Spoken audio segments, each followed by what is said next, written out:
हाव भाव देखने के बाद, उनको लाइव वीडियो देखने के बाद हमें वहाँ पर एक शक हुआ कि ये वो व्यक्ति नहीं है जो जेल में गए थे।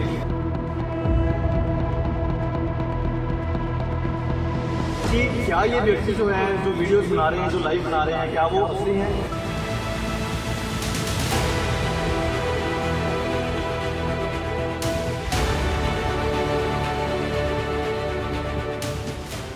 हम सबके अंदर भी बड़ी खुशी की लहर थी कि चलो पूज्य गुरु जी आए हैं, हम उनके दर्शन करेंगे, उनसे बातें करेंगे, क्योंकि आप सबको पता है कि ये 5 साल बाद ऐसा हुआ है कि जिसके अंदर उनको पैरोल मिली हो और उसके अंदर वो बिल्कुल ही फ्री हैं। तो हमें इस बात की काफ़ी खुशी हुई थी।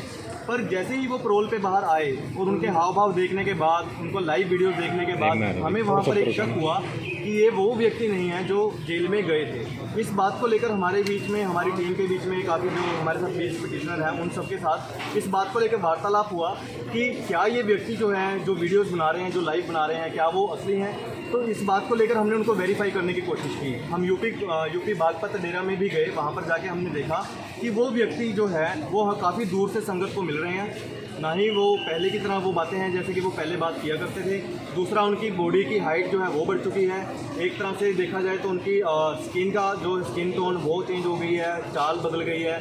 ये चीज़ें उन्होंने खुद भी अपने लाइफ में बताई हैं। इन चीज़ों को लेकर हमने एक हाई कोर्ट में याचिका लगाई थी कि हमें ये वेरीफाई करवाया जाए, ऑथेंटिसिटी प्रोवाइड करवाई जाए कि जो व्यक्ति यूपी बागपत में है वो जेन्युइन पूज्य पिताजी हैं या फिर नहीं। हाई कोर्ट ने बोल दिया कि ये फिल्मी बातें हैं, ऐसी दिमाग लगा के आए तो ये बात जब हमारी हाई कोर्ट में आज पिटीशन की सुनवाई थी तो जज साहब की तरफ से पहले ये बात बोल दी गई कि ये आप लगता है कि मूवीज़ जो है वो ज़्यादा देखते हैं, इसके कारण आपको लग रहा है कि ये चीज़ जो है आपने पिटीशन लगाई है। तो ये पिटीशन को डिसमिस करने के लिए काफ़ी ज़्यादा जोर लगाया गया। आप कह सकते हैं कि 100 में से 90% प्रेशर इस बात का था कि इस पिटीशन को आप विड्रॉ कीजिए, पर मैंने ये विड्रॉ नहीं की। मैंने जज साहब को कहा कि अगर आप डिसमिस करना चाहते हैं आप इसको डिसमिस कर दीजिए, हम इस चीज़ को लेकर सुप्रीम कोर्ट की तरफ मूव करेंगे। क्यों? क्योंकि ये एक इंटरनेशनल मुद्दा है। पूज्य पिताजी कोई ऐसा नहीं है कि वो किसी एक छोटे से डेरे के अंदर रहते हैं और उनको कोई नहीं जानता। उनको इंटरनेशनल मीडिया भी जानता है, उनको पूरे देश के अंदर सब जानते हैं। अगर ये इतना बड़ा स्कैंडल हो रहा है और हम उसके पुख्ता सबूत जो है कोर्ट में देने को तैयार हैं, तो कोर्ट हमारी बात सुनने के लिए तैयार क्यों नहीं है? कोर्ट के अंदर ये बात पहले ही बोल दी गई कि आपकी इस तरह की जो भी पिटीशन आएंगी उनको हम नहीं सुनेंगे। ये पिटीशन आप पहले भी लगा चुके हैं। कोई हमें दिखाए तो सही कि ऐसी पिटीशन कब हमने लगाई। हमने, मेरी तरफ से अशोक कुमार मेरा नाम है, मेरी तरफ से ये पहली पिटीशन है। पर जज साहब की तरफ से ये बात, जो दूसरे वकील हैं उनकी तरफ से भी ये बात बोली गई जज साहब के सामने कि अशोक कुमार पहले भी ऐसी पिटीशन लगा चुके हैं। मेरी तरफ से बिल्कुल भी ऐसा नहीं है। मेरी तरफ से पहली पिटीशन थी और हमने पुख्ता सबूत कोर्ट को दिए हैं, जिसके अंदर हमने दिखाया कि ये जो यूपी के अंदर सो कॉल्ड गुरुजी हैं वो ओरिजिनल नहीं है। ओरिजिनल गुरुजी जो है उनको किडनैप किया गया है, उनके मानव अधिकारों का हनन किया गया है। ये हमारे हिंदू इंडिया के अंदर जो भी उनका संविधान है, जो उनको ह्यूमन राइट्स थे, उनकी एक उल्लंघना की गई है।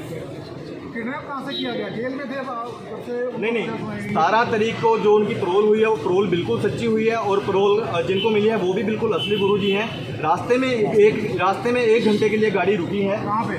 उदयपुर राजस्थान की तरफ को। उदयपुर तो गई थी गाड़ी, गाड़ियाँ उस तरफ गई हैं। गाड़ी पैरोल वो वहाँ से यूपी बागपत की तरफ गए हैं। आपकी बात ठीक है, पर जो ये उदयपुर राजस्थान की बात हम कह रहे हैं, वहाँ पर एक बार कि इनकी गाड़ी रुकी, 1 घंटे के लिए गाड़ियाँ रुकी हैं। बागपत कहाँ है, उदयपुर कहाँ है यार? सर उदयपुर की बात हम वही बता रहे हैं ना। क्लोन को वहाँ पे रास्ते में कैसे शिफ्ट करेंगे? क्लोन को कैसे ट्रांसफर करेंगे? इधर कैमरे की तरफ देख के सामने सामने उदयपुर रास्ते में आता ही नहीं है कहीं। उदयपुर रास्ते में नहीं आता, बट जो क्लोन है, क्लोन को वहाँ पर शिफ्ट करना था। तो इसलिए ये चीज़ जो है वो उसको डमी एक तरह से कह सकते हैं कि जो काफिला है, काफिले को चलता हुआ दिखाया गया है। इस बात की हमारे पास पुख्ता जानकारी है। अगर कोई व्यक्ति, अगर कोर्ट हमसे ये बात पूछती कि आप हमें पुख्ता सबूत दो तो हम रखते, पर कोर्ट ने ये पहले ही डिसमिस कर दी। तो हम ये सबूत लेके सुप्रीम कोर्ट की तरफ जरूर मूव करेंगे और हम इस बात का पर्दाफाश जरूर करके रहेंगे कि जो यूपी बागपत में है वो नकली बोल रहा है, वो नकली है। इस चीज़ को लेके हमारी जो शंका है वो पूरे के पूरे डेरा सच्चा सौदा की मैनेजमेंट है। डेरा सच्चा सौदा की मैनेजमेंट चाहती है कि वो पूरे के पूरे डेरा को हथिया ले। इसलिए गुरुगद्दी को हथियाने के लिए और आगे डेरा सच्चा सौदा को ये अपने तरीके से चलाने के लिए उन्होंने इस डमी को तैयार किया गया। और अगर आप देखेंगे कि डेरा सच्चा सौदा की जो मैनेजमेंट है वही भाषा अब ये सो कॉल्ड गुरुजी जो है वो बोल रहे हैं। और उसके अंदर ये इन्होंने वीडियोज़ में और संगत में भी काफ़ी बार बोल दिया कि मैनेजमेंट जैसा कहती है साथ संगत जी आपने वैसा ही मानना। अगर आपके पास पैसा लेने के लिए बोलते हैं तो आपने पैसा भी मैनेजमेंट को देना है और किसी व्यक्ति व्यक्ति को पैसा नहीं देना, जबकि हमारे पूज्य गुरु जी ने बिल्कुल मना किया था कि कोई भी व्यक्ति आपके पास पैसा लेने आए तो आपने पैसा नहीं देना। आप जेल प्रशासन पर भी सवाल खड़े कर रहे हैं क्योंकि रोहतक जो सुनरिया जेल है वो हरियाणा सरकार के अंडर आती है, तो ऐसे में क्या हरियाणा मैम इस रिट के अंदर हमने देखिए जिनके खिलाफ ये लगाया है तो उसके अंदर हमने हनीप्रीत का नाम भी लिखा है, सुनील सांगवान जी का भी लिखा है, स्टेट का भी लिखा है, मतलब सबके बारे में हमने लिखा है। अगर हम कोर्ट के अंदर खड़े होकर आज इतने बलबूते से ये बात बोल रहे हैं कि ये चीज़ें गलत हैं, इतना हमारे अंदर कॉन्फिडेंस है इस चीज़ को लेके, तो आप सबके सामने ये बात रखना हम चाहते हैं कि हमारे साथ जो है हाई कोर्ट भी हमारी बात सुनने को तैयार नहीं है। तो आप ये देखिए कि जो पीछे ये इतना बड़ा स्कैंडल चल रहा है वो कहाँ तक मैनेज हो रहा है। सुप्रीम कोर्ट कब तक करेंगे आप? सुप्रीम कोर्ट अब ये ऑर्डर हमारे हाथ में आ जाए उसके बाद हम सुप्रीम कोर्ट जरूर मूव करेंगे। Myself advocate Jitendra Khurana, प्रवक्ता डेरा सच्चा सौदा। आज जो ये कुछ असामाजिक तत्वों द्वारा ये याचिका हाई कोर्ट में दायर की गई थी, उनका ये कहना था कि जो बरनावा आश्रम यूपी में पैरोल पर गुरुजी बाहर आए हैं वो गुरुजी राम रहीम जी असली नहीं हैं, और आज उस पर ही कोर्ट में सुनवाई हुई। उससे पहले मैं आपको थोड़ा सा एक बात बताना चाहूँगा। 2019 में भी इन्हीं लोगों ने एक याचिका दायर की थी हाई कोर्ट के अंदर। उस हाई कोर्ट की याचिका में उस समय भी इन्होंने ये आरोप लगाए थे कि जो सुनारिया जेल में पूज्य गुरुजी संत गुरमीत राम रहीम सिंह जी इंसा जी हैं, उनकी जान को खतरा है। लेकिन जब हाई कोर्ट में ये याचिका दायर हुई तो हाई कोर्ट ने ये इंक्वायरी रोहतक सेशन जज को मार्क की। रोहतक के सेशन जज साहब सुनारिया जेल में पूज्य गुरुजी को मिलकर आए।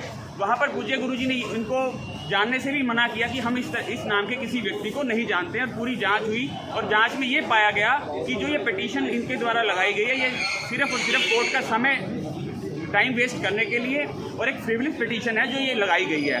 तो रोहतक सेशन जज की तरफ से जब यहाँ हाई कोर्ट में वो रिपोर्ट सबमिट हुई उसके आधार पर हाई कोर्ट ने इनको 50,000 रुपये जुर्माना लगाया था। सेम उन्हीं लोगों द्वारा, उसी ग्रुप के द्वारा आज फिर ये पिटीशन यहाँ दायर की गई। उसी ऑर्डर के तहत आज फिर कोर्ट ने ये कहा कि ये फ्रिवलेस पिटीशन है, आप कोर्ट का समय बर्बाद कर रहे हैं। वो उनकी पर्सनल लाइफ है, अगर उन्होंने कोई अपना वेट लूज कर रहा है या कुछ है उसमें आपको कोई लेना देना नहीं होना चाहिए। तो आज ये सुनवाई करते हुए कोर्ट ने उनको फटकार भी लगाई और विद कोस्ट इस पिटीशन को, याचिका को डिसमिस किया गया है। कोस्ट का जैसे भी ऑर्डर में मेंशन होगा, ऑर्डर आएगा उसके ऊपर इन चीज़ों को ग्राउंड बनाया गया था पिटीशन में, जिसमें बताया गया था कि लॉजिक दिया गया था कि ये जो बाबा जी हैं वो बाहर जो आए हैं वो नकली है। देखिए पिटीशन में वही कोर्ट ने कहा कि लॉजिक कोई साइंटिफिक रीज़न तो था ही नहीं, हवा में बातें उन्होंने कर रखी थी कि गुरुजी की हाइट बढ़ गई है, गुरुजी का वजन कम हो गया है। सबसे पहले तो आप उनसे ही पूछिए कि क्या उन्हें मालूम है कि पहले हाइट क्या थी अब हाइट क्या है। ये सिर्फ और सिर्फ मात्र गुमराह करने के लिए लोगों को, साथ संगत को, तो इसीलिए ये ऐसा किया जा रहा है, गहरी साजिशों को अंजाम देना चाह रहे हैं। और आपके चैनल के माध्यम से हम डेरा सच्चा सौदा की समझ साथ संगत को और समाज को भी ये कहना चाहेंगे कि इस तरह की अफवाहों में आपने नहीं आना है। पूज्य गुरु संत गुरमीत राम रहीम सिंह जी इंसा 30 दिन की पैरोल अवधि के दौरान बरनावा आश्रम यूपी में है और आज भी वो वहीं पर ही है।